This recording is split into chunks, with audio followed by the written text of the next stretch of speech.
Muy bien, estamos de regreso aquí en Más Positivo. Comenzamos un nuevo segmento y a continuación tenemos la visita de nuestro panelista, quien nos viene a siempre conversar de distintos temas del área jurídica. Y por supuesto, gentileza ahí de Juris Maule. Recibimos a Pablo Contreras, con quien el día de hoy estaremos platicando respecto a...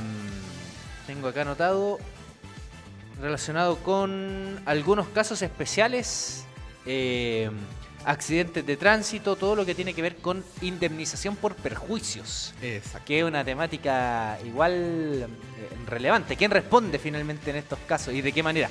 ¿Cómo estás? Buen día. Muy bien, muy buenas tardes, muchas gracias. A ver, mira, efectivamente el tema lo vamos a entrar en acciones de indemnizaciones de perjuicio. La verdad es que las causas y los motivos por los cuales alguien tiene que estar obligado con otro a pagar una indemnización son varias. Pero vamos a enfocarla especialmente en las acciones, los accidentes de policía local, las negligencias médicas y los incumplimientos contractuales. Ya. Bueno, lo primero, ¿qué es una indemnización de perjuicio? Yo creo que todos tenemos una noción que es un monto de dinero, que alguien me va a tener que pagar por algún incumplimiento. Pero la verdad es que de la manera un poquito técnica podemos decir que son acciones que están destinadas a reparar un daño. Eso es lo primero.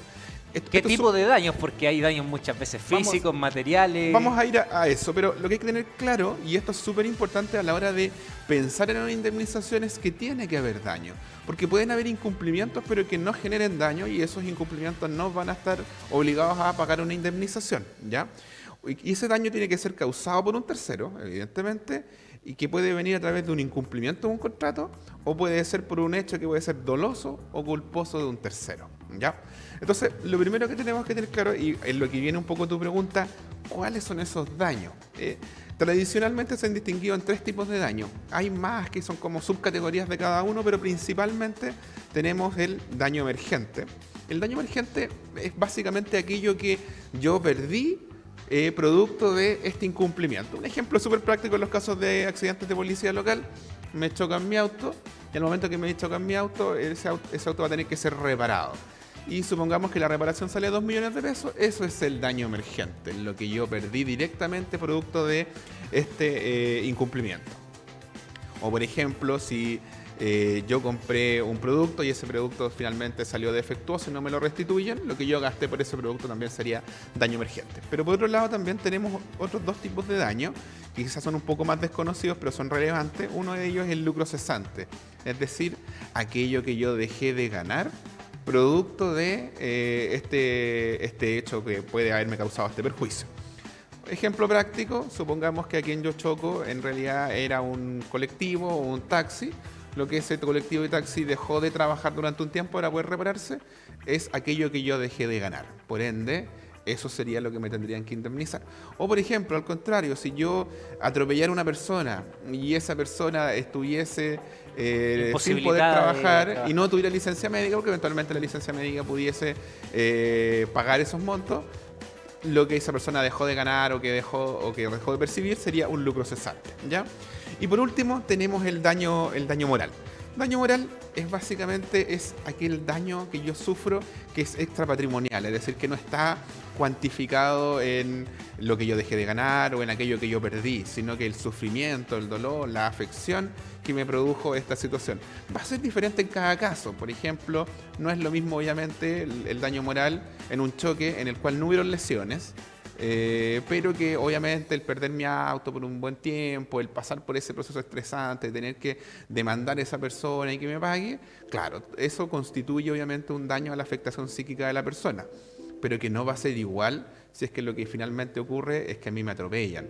El dolor, el sufrimiento, el tiempo de reposo, de recuperación, el tiempo en que a lo mejor yo no voy a poder hacer cosas que habitualmente hacía, e inclusive las eventuales consecuencias futuras son reparables a través de esta acción de daño moral, ¿ya? Entonces, el daño moral en realidad es podríamos decir, un daño que es bastante amplio, que no solamente va a llevar a cuestiones puramente patrimoniales. Es un daño que muchas veces es complejo de determinar en cuanto a su cuantía, pero son los jueces los que finalmente van a determinar el monto. Este daño moral puede pasar desde situaciones muy prácticas como la que les decía, yo sufro un choque a mi auto, no tengo lesiones, pero todo el proceso es desgastante y puedo pedir un monto, hasta demandas indemnizatorias, por ejemplo, por el fallecimiento de un padre, una madre. El daño moral que yo sufro producto del sufrimiento de haber perdido a esta persona es indemnizable a través de esta acción de daño moral. Ahora bien, ya tenemos un poquito claro en el fondo cuáles son los tipos de daño. Si ustedes se fijan en el momento en que yo di como esta definición, yo les dije que estos incumplimientos pueden ser causados producto de un contrato, incumplimiento de un contrato o por un hecho doloso o culposo. Y aquí nacen los tipos de acciones indemnizatorias. Por una parte, tenemos aquellas acciones indemnizatorias que emanan del incumplimiento de un contrato, que van a llamarse acciones indemnizatorias contractuales. Y por otra parte, tenemos aquellas que derivan de un incumplimiento por un hecho doloso o culposo. ¿Cuál es la diferencia entre uno y otro para que se entienda? Las acciones dolosas son aquellas que yo quería hacer algo. Que, por ejemplo, supongamos que yo le pego a una persona, yo voy a pegarle con la intención de hacerle un daño. Eso es una acción dolosa. Mientras que las acciones culposas son aquellas en las cuales yo genero un acto, pero no tenía la intención de generar un daño, pero ese daño lo generé igualmente. Un ejemplo de ello es que yo voy conduciendo en mi vehículo y me paso un sedal paso o un discopare y atropello a una persona o choco un vehículo. Claro, yo no quería pasarme el sedal paso, bueno, en realidad yo no quería chocar a una persona, pero producto de un incumplimiento, de una negligencia que yo cometí en ese actuar, generé en este caso este accidente y por ende un daño que yo voy a tener que indemnizar. Entonces esa es la diferencia entre el dolo y la culpa. Es que en el dolo hay una intencionalidad de hacerle daño a alguien, mientras que en la culpa se comete por alguna infracción a alguna situación. Obviamente que existen situaciones que pueden ser fortuitas, pero la regla general es que yo voy a tener que pagarle a alguien por un acto culposo cuando yo cometo un hecho que per se está sancionado, como lo que hablábamos, me paso un discopare, me paso en este caso un semáforo, lo que va a generar un daño y yo asumí las consecuencias. Otro caso también que se trata de acciones culposas, por ejemplo, cuando alguien conduce en estado de ebriedad y genera un accidente y porque pierde el control del vehículo. Obviamente esa persona a lo mejor no quería atropellar a alguien o no quería causar daño, pero al momento en que decide consumir alcohol, se representa que ese daño puede ocurrir, asume ese riesgo de conducir igualmente, más allá de todos los incumplimientos que significa eso la normativa de la ley del tránsito, y genera un accidente. No quería hacerlo, pero se expuso a hacerlo. Entonces, independientemente, aquí si hay consumo de alcohol de por medio, ya hay algún tipo de opciones de perder, ¿no? En todos los casos probablemente, porque hay que tener presente que primero el conducir en estado de ebriedad es un delito y como tal va a tener una consecuencia de un castigo penal, ¿ya? Que significa que va a tener una sanción, que va a tener que cumplir, dependiendo de la gravedad del asunto, en libertad, pero con antecedentes penales, obteniendo algún beneficio, o derechamente en la cárcel en el evento de la gravedad de los hechos.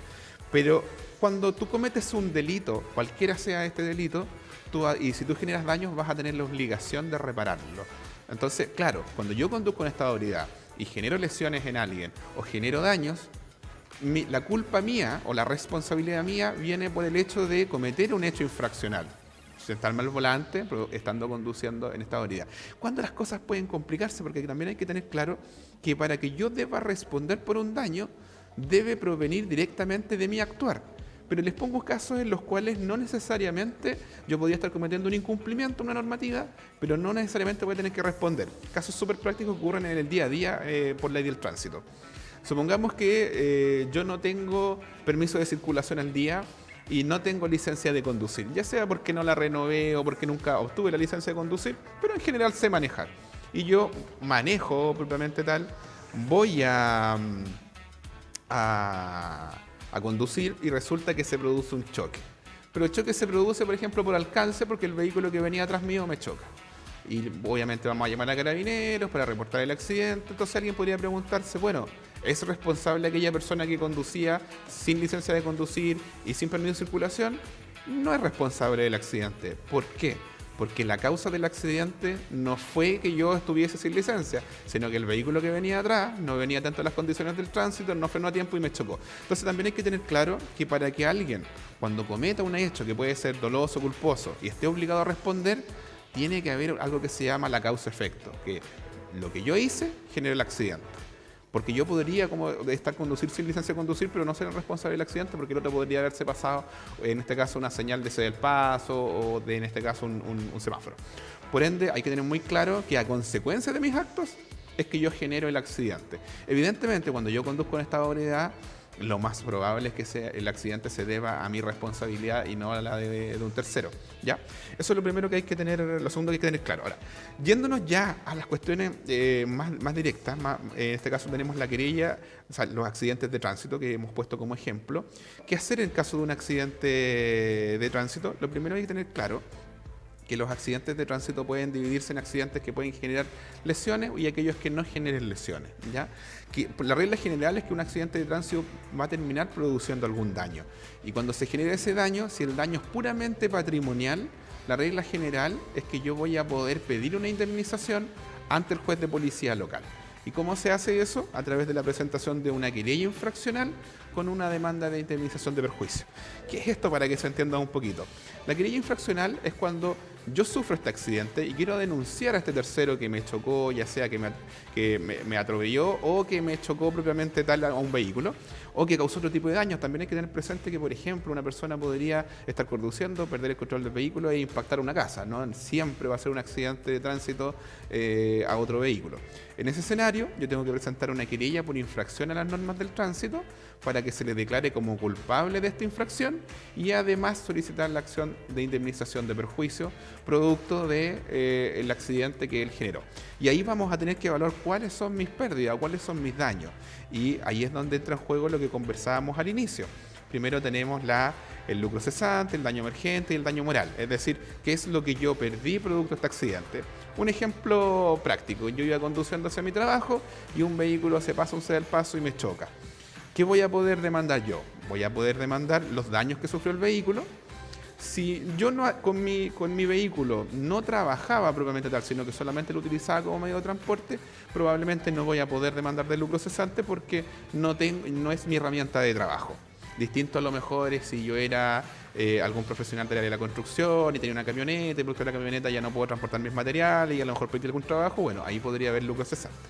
Pero sí voy a poder demandar, además de los daños propiamente tal del vehículo, la desvalorización del mismo. Si se trata de un vehículo a lo mejor nuevo o que tiene menos de 4 o de 5 años, no es lo mismo vender después el vehículo que ya fue chocado y que fue reparado a vender un vehículo que está en óptimas condiciones y probablemente va a sufrir un castigo en el mercado ese auto y por ende lo voy a tener que vender más barato. ¿Eso qué significa? Que yo también voy a poder demandar ese daño, que a lo mejor no es un daño apreciable materialmente porque no va a estar en la reparación del vehículo, pero sí va a ser una pérdida patrimonial. Y esa desvalorización se puede colocar en esta demanda. Depende un poco del modelo, del año, pero a veces se calcula un monto que es cercano a un 10% del valor que tiene comercialmente ese vehículo como desvalorización. Y por último, voy a poder demandar daño moral también, que es el dolor, la aflicción, producto de esta situación que ocurrió. Ese monto el tribunal lo va a tasar dependiendo de varios factores, dependiendo de la gravedad del daño producido, si hubo intención o no hubo intención de arreglar el asunto en el camino, el tiempo que demore la tramitación, va a generar obviamente que ese daño pueda ser mayor o pueda ser menor. Y aquí un tema importante, el daño moral igualmente hay que acreditarlo, no es un daño que solamente yo diga, no, tengo daño moral porque me sentí muy mal porque me chocaron.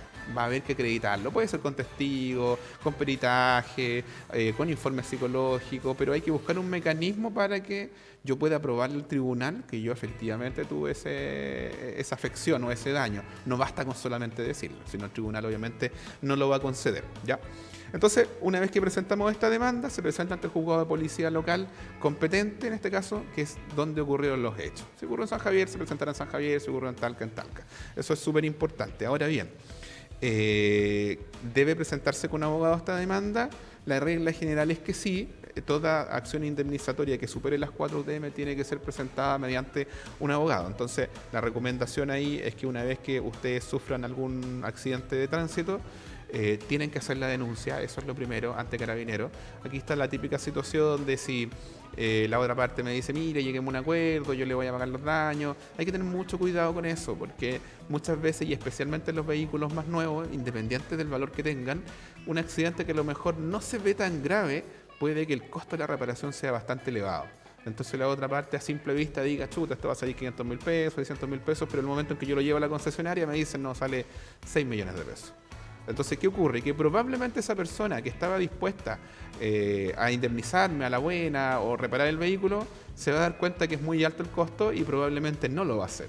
Pero ¿qué va a ocurrir? Que como ustedes no hicieron la denuncia, el asunto se vuelve un poquito más complejo. No es que si no hacen la denuncia no se puede demandar, se puede demandar igual, pero van a haber muchas situaciones que no van a poder demostrar el lugar donde estaban los vehículos, si se pasó o no se pasó un cede al paso, si había, en este caso, señales de tránsito en el lugar. Entonces la recomendación, independiente de que ustedes finalmente lleguen a un acuerdo con esta persona, acuerdo que puede además ser en el tribunal, hagan la denuncia porque eso les va a facilitar después la tramitación de este proceso. Ahora, existen otro tipo de incumplimientos, además de evidentemente estos que la gente consulta bastante en el día a día, y uno de ellos son las negligencias médicas, ¿ya? Las negligencias médicas, como su término lo dice, podemos decir que es una acción o omisión, está muy ligado a lo que hablábamos antes del daño, en la que un profesional de la salud genera un daño o una lesión a un tercero haciendo algún procedimiento médico. A ver, ¿cuál es la diferencia a lo mejor que podemos encontrar con los accidentes de tránsito? En los accidentes de tránsito son dos personas que no tienen ningún tipo de relación, que van conduciendo o están en la vía pública y uno, producto de su incumplimiento, genera un daño. Mientras que en la negligencia médica lo que ocurre es que yo voluntariamente o producto de algún accidente, yo llego a un recinto asistencial. Entonces, con mi voluntad yo voy a someterme a algún procedimiento quirúrgico o algún procedimiento médico.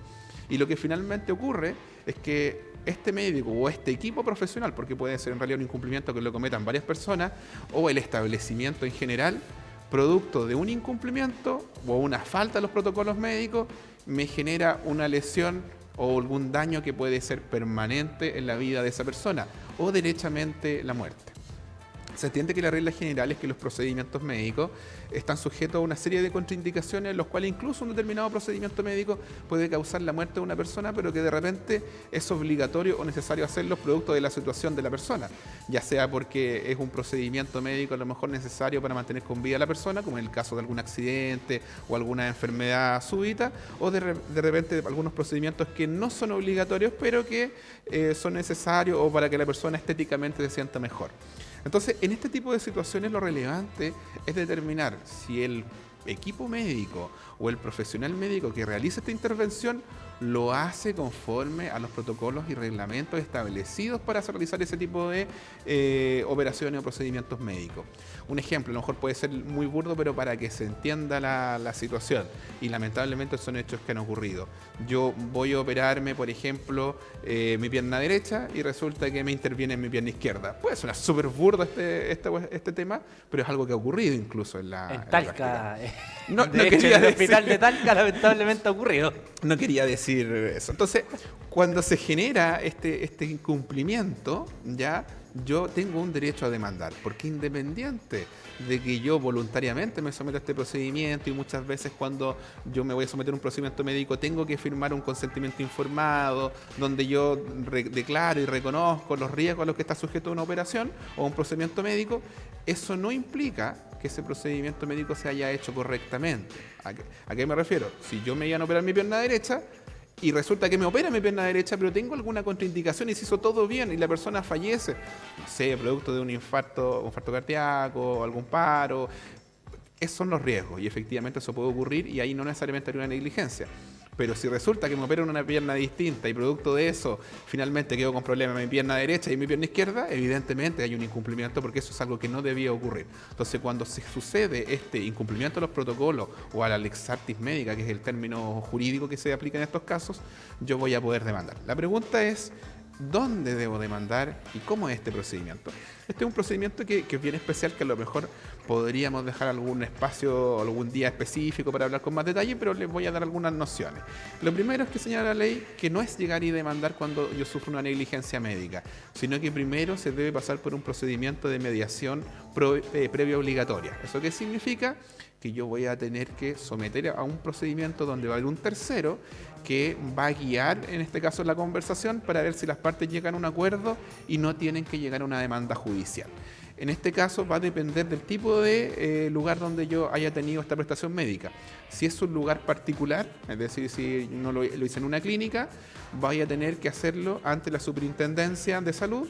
En la página web ustedes pueden iniciar ese procedimiento de mediación, se va a designar un mediador y ese mediador va a tratar de que las partes arriben a un acuerdo. Por el contrario, si es un prestador público, este reclamo yo lo voy a tener que hacer ante el Consejo de Defensa del Estado, que es una oficina que hay en todas las regiones del país, en las capitales regionales. Por ejemplo, en este caso está en la comuna de Talca el Consejo de Defensa del Estado, pueden dirigirse directamente allá o hacer el reclamo por la página web, que me parece que es lo más lógico, y los van a citar a una entrevista con el prestador médico público en el que tuvieron este problema. Si no se llega a un acuerdo para poder, en este caso, satisfacer el reclamo de la persona, esa persona va a poder iniciar una demanda judicial previo certificado de mediación frustrada que les van a otorgar. Y aquí pueden no llegar a acuerdo por varios factores. Primero, porque lo que ustedes están solicitando, la contraparte sostiene que no existe ningún incumplimiento, o porque a lo mejor reconoce la existencia de un incumplimiento, pero hay una diferencia entre lo que yo quiero y lo que la otra parte me ofrece. Un ejemplo, yo considero que los daños son tan graves que tienen que pagarme 50 millones de pesos y la contraparte ofrece 10. Claro, ustedes podrían obviamente rechazarlo y demandar en este procedimiento. Lo que sí hay que tener claro que una demanda por indemnización de perjuicios por negligencia médica es un procedimiento bastante largo que se conoce a través de un juicio ordinario que se denomina lato conocimiento, que tiene una tramitación en su totalidad de lo que podemos decir primera instancia, segunda instancia e inclusive ante la Corte Suprema entre 3 a 4 años aproximadamente. Es un procedimiento que es relativamente lento, o sea que en realidad es lento, pero que justamente por eso tiene esta mediación previa que puede tardar de 4 a 6 meses aproximadamente, en el cual evita justamente llegar a esta instancia judicial. Entonces ahí siempre la recomendación a las personas es ponderar su caso y muchas veces puede ser positivo tener una indemnización que a lo mejor no va a satisfacer las expectativas completas de la persona, pero obviamente no es lo mismo recibir un monto de dinero en un plazo de 6 meses que en varios años, ¿ya? Con la contingencia de poder perder también. Sí. Y bueno, tú lo mencionabas, son extensos porque aquí también está la contraparte, en este caso la parte que va a tratar en lo posible de muchas veces ir reduciendo la cantidad monetaria que está exigiendo la parte demandante. O derechamente tratar de acreditar que el procedimiento médico que se hizo era el procedimiento adecuado y correcto para la situación y que si se generaron perjuicios o daños o alguna lesión permanente en la persona, se debió a una situación fortuita y no un incumplimiento. Entonces también hay que tener muy claro y lograr determinar con mucha claridad con el abogado que los asesore para este caso si ese incumplimiento es fácil o complejo de acreditar. Hay que tener claro que no todos los procedimientos médicos son sencillos y pueden generar en este caso daños a largo plazo como una contraindicación per se de la operación. Pero hay cosas que de repente son tan evidentes, la negligencia, que la verdad es que es bastante sencillo acreditarlo. Pero cada caso es un mundo, tienen que asesorarse con calma, solicitar también asesoría de algún médico que les pueda dar una segunda opinión o tercera opinión si es necesario, y una vez que ustedes ya tengan más o menos una certeza de que hubo un incumplimiento, acercarse también a un abogado que los pueda asesorar de cómo enfrentar este procedimiento.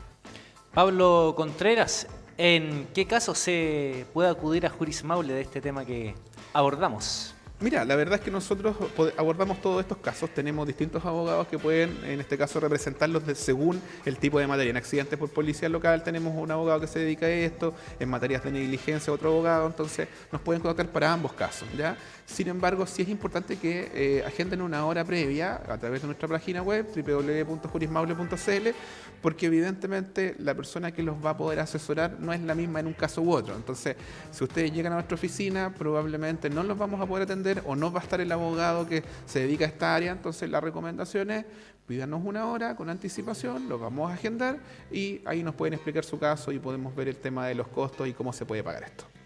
Muchas gracias, Pablo. Ahí al menos toda la información respecto al tema que del área jurídica platicábamos en Más Positivo. Vamos a un nuevo corte, volvemos.